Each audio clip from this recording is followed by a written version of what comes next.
जय हिंद बच्चों। इस वीडियो में हम लोग चर्चा करेंगे सवाल नंबर 12 का भी। डॉक्टर एस के सिंह के बुक से ये सवाल लिया गया है। सवाल आप देख सकते हैं। सवाल कहता है कि पी क्यू तथा आर साझेदार हैं जो लाभों को 3-2-1 के अनुपात में विभाजित करते हैं। कितने साझेदार हैं? 3 साझेदार। कौन कौन? पी क्यू और आर। किस अनुपात में लाभ बांट रहे हैं? तो 3-2-1 के अनुपात में लाभ बांट रहे हैं। आगे कहता है उन्होंने एस को 1/6 भाग के लिए शामिल किया। एस नया साझेदार जिसको कि 1/6 भाग दिया जाएगा, शामिल किया। यह तय होता है कि देखे ध्यान से क्या कहता है, आर अपना हिस्सा कायम रखेगा, अर्थात आर ना तो किसी को कुछ देगा और ना ही किसी से कुछ लेगा। आर अपना हिस्सा कायम रखेगा, अर्थात आर अपना हिस्सा जितना उसका पहले था उतना ही रखेगा, उसमें वो कोई बदलाव नहीं लाएगा, अर्थात ना वो किसी को देगा और ना ही किसी से लेगा। कड़ा प्रश्न में नया अनुपात तथा त्याग अनुपात की गणना कीजिए। तो चलिए सवाल को समराइज कर लेते हैं। यहां पर देख सकते हैं ओल्ड पार्टनर्स का नाम क्या है? पी क्यू और आर। ओल्ड रेशियो क्या है? 3:2:1 यानी 3/6, 2/6 और 1/6। न्यू पार्टनर्स का नाम क्या है? एस। और नए साझेदार का हिस्सा कितना है? 1/6।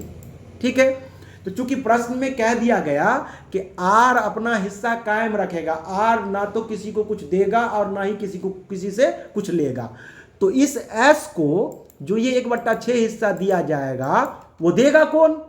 तो पी और क्यू देगा। कौन देगा? पी और क्यू देगा। क्यों?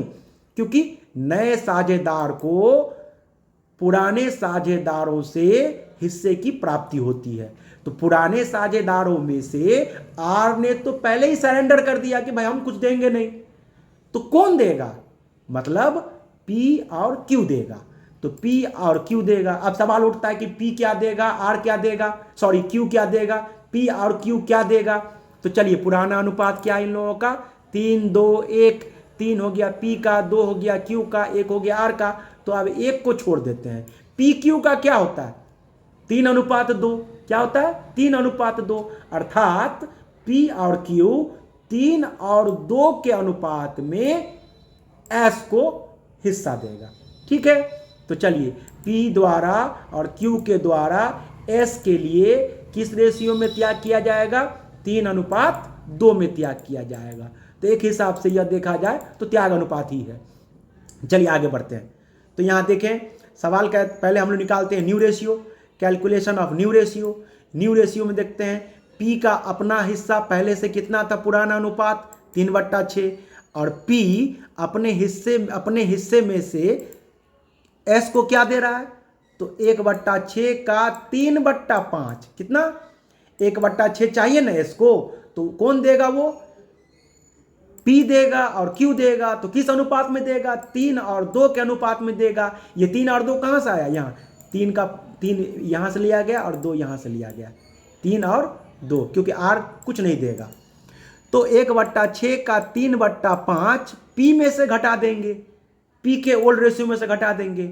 और 1/6 का 2/5 क्यू के ओल्ड रेशियो में से घटा देंगे। तो पी और क्यू का नया अनुपात निकल जाएगा। ठीक है। तो चलिए पी का ओल्ड रेशियो कितना है? 3/6 माइनस 1/6 यानी एस के हिस्से का 3/5 कौन देगा? पी देगा। तो उसमें से लेस कर देंगे, अर्थात 3/6 माइनस 3/30 यानी पी का अपना हिस्सा माइनस एस के हिस्से का 3/5 भाग जो पी देगा वो लेस कर देंगे। तो बराबर क्या बच जाएगा? 3/6 माइनस 3/30। तो बराबर कितना होगा? बराबर हो जाएगा 15 माइनस 3/30 अर्थात 12/30। ये हो गया पी का नया अनुपात। अब क्यू की बात कर ले तो क्यू का पुराना अनुपात कितना है? 2/6। और क्यू क्या देगा? एस का हिस्सा जो है 1/6 उसका 2/5 देगा। एस के हिस्सा का कितना? 2/325, 2/5। तो क्यू में 2/6 माइनस एस के हिस्से का 2/5 कौन देगा? क्यू देगा। वो लेस करेंगे क्यू में से, तो बराबर 2/6 माइनस 2/30 बराबर 10 माइनस 2/30। ये हो जाएगा आपका क्यू का नया अनुपात। आर की बात कर लेते हैं। तो आर का अपना पहले से कितना था? 1/6 और इसने ना तो किसी को कुछ दिया और ना ही किसी से कुछ लिया, अर्थात 1/6 और प्लस माइनस 0 बराबर क्या हो जाएगा 1/6। अब इस 1/6 क्योंकि P के नए अनुपात का हर 30 है, Q का भी 30 है, तो R का भी 30 होना चाहिए। तो हर को बराबर करने के लिए 6 को 30 बनाने के लिए कितने से गुना करना होगा 5 से गुना करना होगा। तो जिस अंक से हम 6 को गुना करेंगे उसी अंक से हम अंश को भी यानी 1 को भी गुना करेंगे, अर्थात 1/6 गुने 5/5। तो R का नया अनुपात क्या हो जाएगा 5/30। अब हम S की बात कर लें तो S को P से कितना मिला 3/30 और Q से कितना मिला 2/30। हम इस दोनों को अगर जोड़ लें 3/30 और 2/30 तो यहाँ पर 3 + 2/30 अर्थात 5/30 R का अनुपात निकल जाएगा। R का हम इस तरह से भी निकाल सकते हैं कि R नहीं S का हम इस तरह से भी निकाल सकते हैं कि S का अपना पहले से अनुपात क्या था 1/6। अब 1/6 को हम बट्टा में 30 करने के लिए क्या करेंगे तो 5/5 से गुना करेंगे। तो यहाँ भी ऐसे गुना करके भी निकालेंगे तो क्या हो जाएगा 5/30 हो जाएगा। अब यहाँ देख सकते हैं ऑल पार्टनर्स में P, Q, R और S, अब इन लोगों का न्यू रेशियो क्या हुआ तो 30 कैंसिल हो जाएगा, तो बचेगा 12:8:5:5 यानी 12:8:5:5। इसको भी हम जोड़ेंगे तो 12, 8, 20, 5, 25, 5, 30। तो ऑलरेडी सबके बट्टा में 30 हम लगाएंगे। तो आगे चल के देखते हैं अब आगे क्या है। तो इस तरह से हम नया अनुपात निकाल लिए। नया अनुपात कैसे निकाले वो आप देख लिए। S को 1/6 चाहिए और वो कौन देगा P देगा और Q देगा। किस अनुपात में देगा तो 3 और 2 जो इसका पुराना अनुपात है 3:2 में देगा। तो 1/6 का 3/5 कौन देगा P देगा और 1/6 का 2/5 कौन देगा Q देगा। तो P जितना देगा S को उतना P के हिस्से में से घटा दिए, Q जितना देगा S को उतना Q के हिस्से में से घटा दिए। तो P और Q का नया अनुपात निकल गया।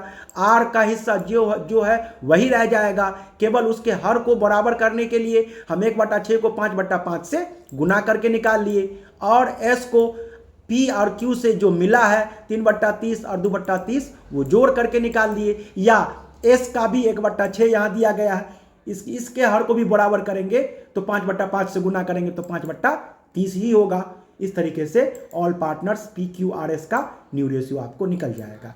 अब न्यू रेशियो आपको पता चल गया तो हम क्या करेंगे ओल्ड रेशियो में से, ओल्ड रेशियो तो आपको पहले से मालूम है ये रहा यहाँ पर, तो अब हम क्या करेंगे ओल्ड रेशियो में से न्यू रेशियो को घटा के क्या निकाल लेंगे सैक्रिफाइसिंग रेशियो। तो चलिए यहाँ लिख देते हैं calculation of sacrificing ratio. Old ratio minus new ratio बराबर प्लस में आएगा तो सैक्रिफाइसिंग रेशियो और माइनस में आएगा तो गेनिंग रेशियो। तो देखिए P का ओल्ड रेशियो कितना है 3/6, आप देख सकते हैं ऊपर यहाँ दिखा देता हूँ एक बार 3/6 और माइनस न्यू रेशियो कितना है 12/30। तो चलिए P का 3/6 माइनस 12/30 बराबर 15 माइनस 12/30 बराबर क्या हो जाएगा 3/30। ये हो गया इसका P का सैक्रिफाइसिंग रेशियो। अब Q की बात कर लेते हैं तो Q का ओल्ड रेशियो कितना आप देख सकते हैं यहाँ 2/6, अब माइनस न्यू रेशियो कितना है यहाँ देख सकते हैं 8/30, तो 2/6 माइनस 8/30 बराबर 10 माइनस 8/30 अर्थात 2/30। ये हो गया Q का सैक्रिफाइसिंग रेशियो है ना। और R की बात कर लें तो R का नाइदर सैक्रिफाइस नॉर गेन, क्योंकि ये तो ना कुछ किसी से पा रहा है ना किसी को कुछ दे रहा है। चलिए चेक कर लेते हैं तो Q का R का ओल्ड रेशियो कितना है 1/6, आप देख सकते हैं यहाँ 1/6 ये रहा, और उसमें नया न्यू रेशियो कितना है 5/30। तो 1/6 में से अगर हम 5/30 को लेस करेंगे तो बराबर हो जाएगा 5 माइनस 5/30 अर्थात 0, यानी R ना तो कुछ सेक्रीफाइस कर रहा है और ना ही कुछ गेन कर रहा है क्योंकि वो न्यूट्रल है। प्रश्न में ऐसा दे दिया गया था। अब हम क्या करेंगे फाइनली यहाँ लिखेंगे old partners P, Q, R और यहाँ लिखेंगे सेक्रीफाइसिंग रेशियो। क्या होगा 30 और 30 कैंसिल हो जाएगा तो क्या बचेगा 3 और 2 यानी 3:2, P 3, Q 2 और R 0। यही हो गया इसका सेक्रीफाइसिंग रेशियो। तो इस तरीके से हम लोग सवाल नंबर 12 का बी भी बना सकते हैं। 12 का बी यहाँ सवाल आपके सामने में है, आप देख सकते हैं। ये रहा आपका सवाल। सवाल को पढ़ लीजिएगा, सवाल को समराइज कर लीजिएगा और उसके बाद फिर न्यू रेशियो निकाल लीजिएगा। प्रश्न में दिए गए कर शर्त अथवा कंडीशन के हिसाब से आप न्यू रेशियो निकाल लीजिएगा। न्यू रेशियो निकालने के बाद फिर न्यू रेशियो और ओल्ड रेशियो की मदद से आप ये सेक्रीफाइसिंग रेशियो भी निकाल लीजिएगा और इसको अपने नोटबुक में नोट भी कर लीजिएगा। अगर कोई प्रॉब्लम होती है, कोई समस्या होती है, तो आप कमेंट बॉक्स में अपनी समस्या लिखकर अपनी समस्या का समाधान पा सकते हैं।